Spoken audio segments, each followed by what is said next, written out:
Қайырлы күн баршаңызға. Бүгін өте оңай пирог дайындаймыз. Ол үшін шекер, ұн, уксус, тұз және сода, какао, сүт және сұйық май қажет. Енді қорғақ ыдысымызға ұнымызды електен өткізіп аламыз.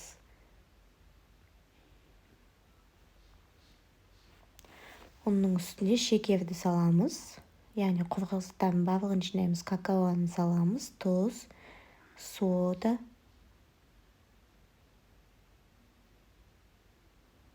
осының барлығын бір араластырып аламыз.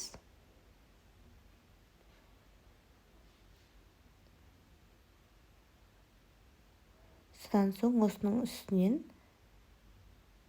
сүтімізді құямыз. Сүттің температурасы маңызды емес, қандай болса да бола береді. Содан соң үстінен сұйық май, жұмыртқамызды саламыз. Лопатканың көмегімен немесе венчиктің көмегімен жақсылап араластырып аламыз, біркелкі болғанша.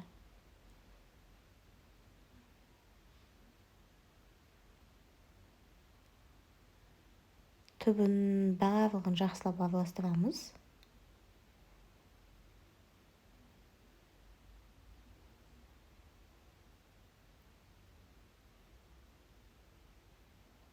Содан соң кішкентай шай қасықпен жартысына уксусты құйып саламыз.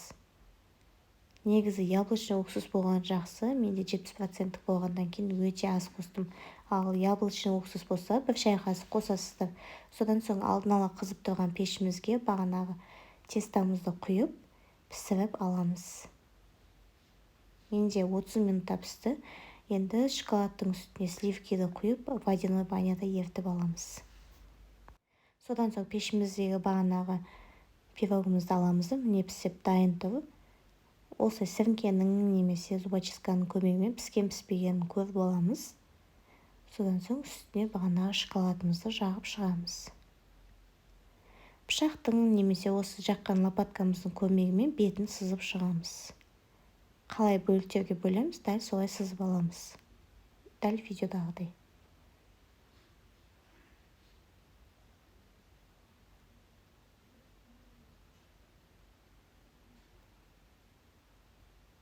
Содан соң өз қалауыңызша сәндейтін боласыз. Мен жаңғақпен осылай сәндеп шықтым. Қалған заттарыңызбен сәндей бересіздер. Содан соң тоңазытқышқа жарты сағатқа қойып қоясыздар. Сонымен кесіп шайға ұсына берсеңіздер болады. Сіздерге де жасап көруге кеңес беремін. Өте дәмді болып шығады. Арнама тіркеліп лайк басып кетуді ұмытпаңыздар. Алда бұдан да көп түрлі рецепттер болады. Назарларыңызға үлкен рахмет.